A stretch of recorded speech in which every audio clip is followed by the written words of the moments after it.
Chers auditeurs, bonjour. J'espère que vous avez passé une belle journée, que vous avez apprécié l'épisode précédent et que vous apprécierez tout autant celui-ci. Installez-vous confortablement, car nous repartons ensemble pour le village de Sainte-Marie-Coprine pour ce 10e épisode du secret de Mamie No Good.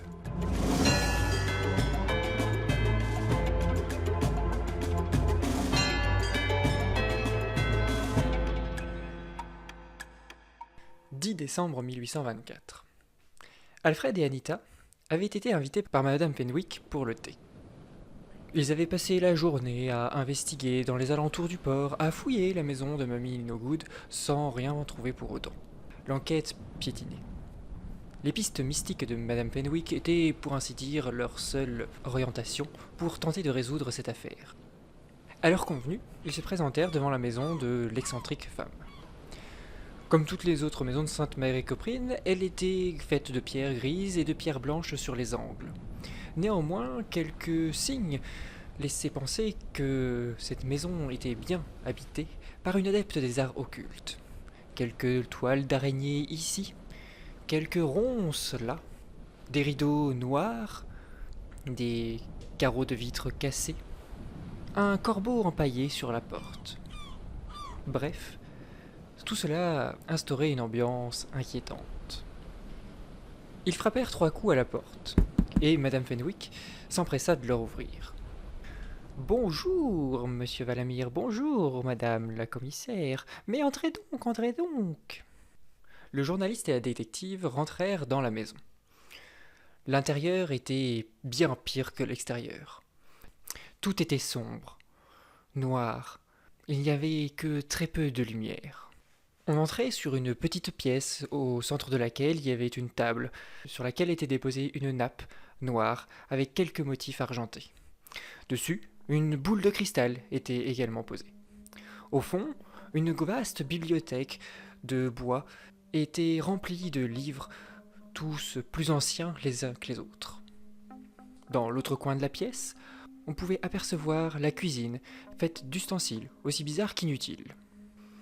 Dans un dernier coin de la pièce, il y avait un chaudron, autour duquel on pouvait voir plein de petites étagères avec plein de fioles remplies de produits de toutes les couleurs. Il y avait également des herbes qui pendaient ici et là. Des animaux empaillés emplissaient les murs. Enfin, le sol était recouvert d'un vaste tapis en peau d'ours. Bien, bien, mes amis. Puis-je vous traiter ainsi? En tout cas, installez-vous, je vous en prie, autour de la table. Vous venez là pour votre enquête, n'est-ce pas? J'imagine que vous n'auriez pas fait le déplacement auprès d'une femme comme moi si tel n'avait pas été le cas. Alfred risqua une réponse. Oui, tout à fait. Nous sommes bien là pour l'enquête. Ils s'installèrent, et pendant que Madame Fenwick allait dans la cuisine, visiblement pour chercher du thé, ils observèrent les alentours. Vraiment, cette maison recelait de 1001 objets, tous plus bizarres que les autres. En regardant plus attentivement, Alfred aperçut des couteaux rouillés, accrochés au mur. Anita, quant à elle, nota qu'une faucille était embrochée directement dans un autre mur. Enfin, le sol était jonché de copeaux de bois, de terre, de feuilles mortes, de gadous. Bref, tout cela ne respirait pas la propreté. Après quelques instants, Madame Fenwick revint avec effectivement une théière et quelques tasses de thé. « Vous prendrez bien un petit quelque chose, n'est-ce pas, histoire de vous réchauffer. Il faut dire que l'ambiance de notre village n'est pas très chaude ces jours-ci. » Madame Fenwick leur versa du thé et ils s'installèrent. Après avoir dégusté leur thé, en parlant de tout et rien, Madame Fenwick leur proposa de passer au sujet de leur visite. « Bien, vous souhaitez parler avec les morts, n'est-ce pas ?» Bien que toujours décontenancée, Anita lui répondit.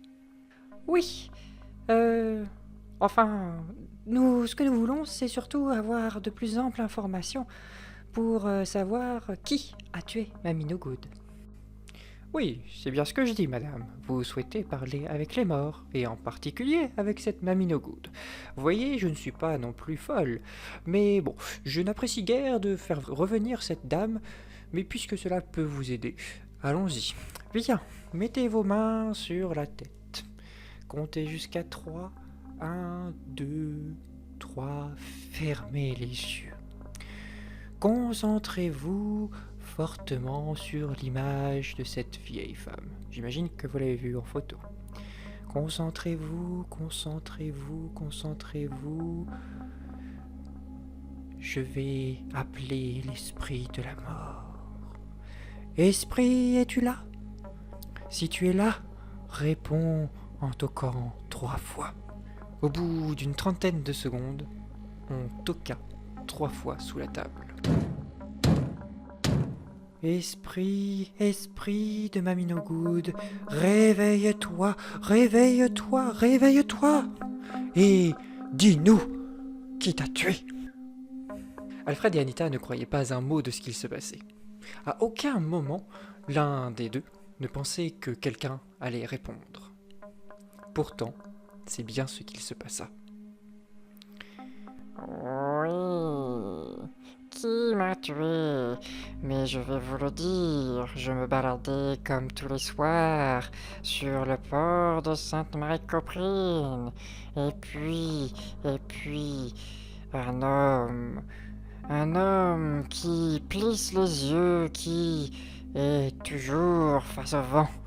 Il a surgi derrière moi et m'a poussé dans l'eau.